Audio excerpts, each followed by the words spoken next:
한동훈 법무부 장관 이야기를 해보겠습니다. 한동훈 법무부 장관의 고등학교가 어디 고등학교 출신인지 뭐 다들 이제 보도가 많이 나와서 알고들 계시지요. 저 서울 강남에 있는 현대고등학교 출신입니다.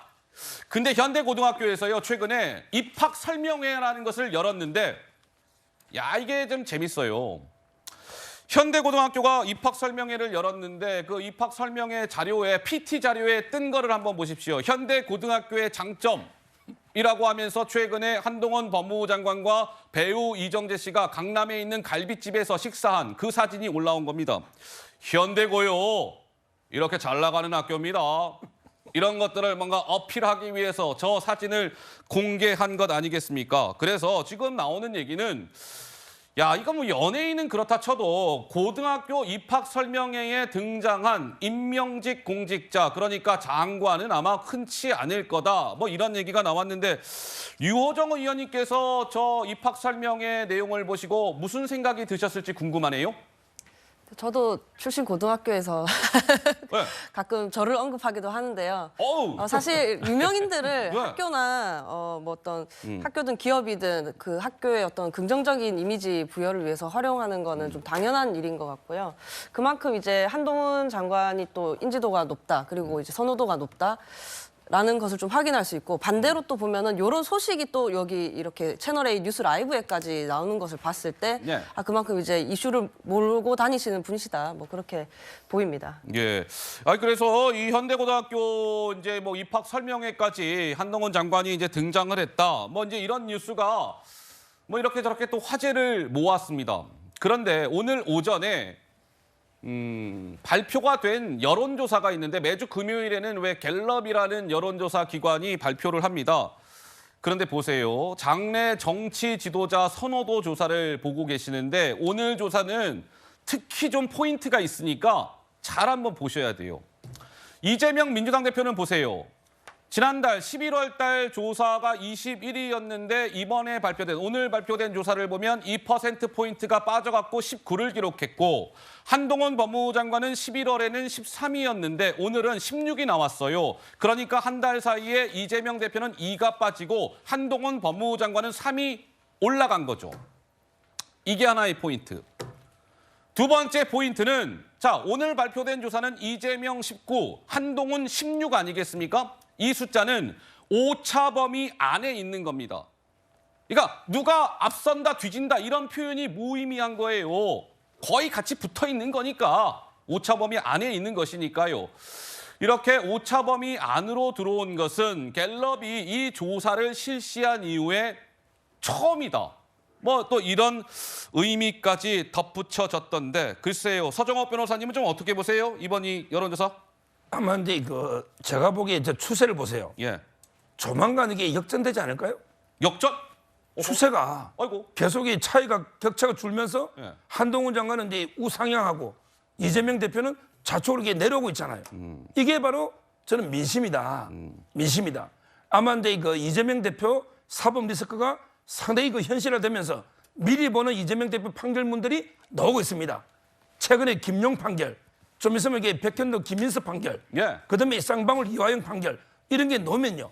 아마 이게 이재명 대표 지지율은 급전직하 떨어질 거예요. 예. 그리고 이제 한동훈 장관은 요즘 완전히 거의 연예인급이에요. BTS급이에요. 따라서 지지율이 폭풍 상승. 아마 이게 교차가 서로 되지 않을까 역전 이렇게 예상이 돼요. 근데 사실 이제 한동훈 장관은 지금 현직 법무부 장관이죠. 뭐 정치 참여를 아직 선언을 하거나 뭐 그런 상황도 아닌데 갤럽이라는 저 조사는 시청자 여러분들 또 하나 포인트가 있어요. 여론조사 기관에서 뭐 누구가 있는데 누가 적당하다고 생각하십니까? 이렇게 보기를 주는 조사가 아닙니다. 갤럽 조사는요. 주관식 조사예요. 그러니까 상담원들이 그냥 보기 없이 누가 적당하다고 생각하십니까? 이렇게 물었을 때 나오는 답변들을 집계해서 발표하는 겁니다. 근데 그 조사의 결과가 이러하다는 것이지요. 자, 어제 국회에서 한동훈 법무부 장관, 민주당 박용진 의원과 이런 모습이 연출이 됐습니다. 들어보시지요.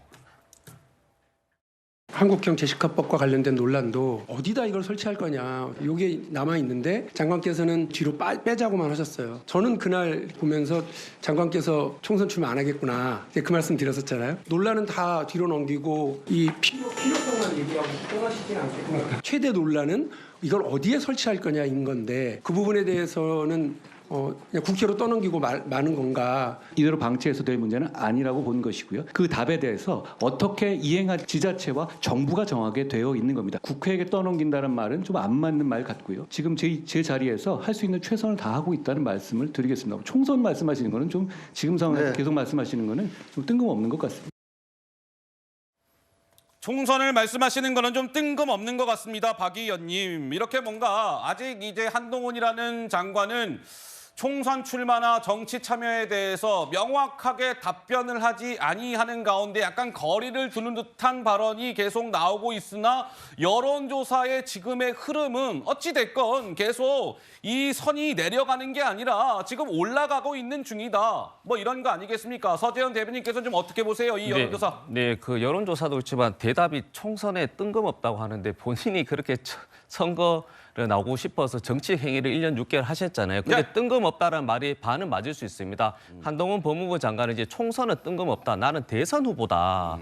그러니까 이런 의미로 저도 읽혀지는 것 같아요. 근데 한동훈 법무부 장관이 저렇게 정치 입문도 하기 전에 단기간에 정말 어떻게 보면 지지율 상승 자체는 어떻게 보면 용산에 특히 이제 그 윤석열 대통령이 한몫했다.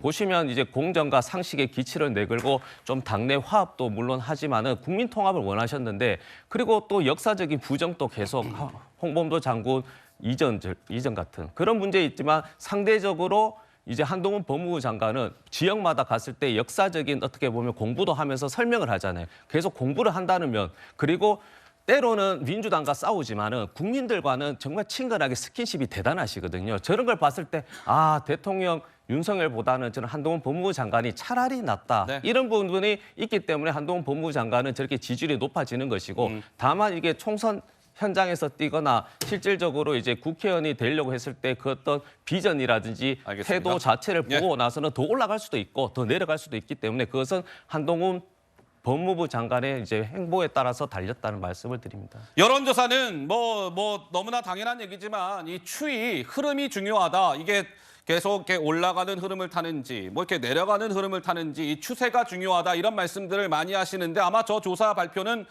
정기적으로 앞으로도 발표가 될 것 같으니까 한번 지켜보도록 하고요.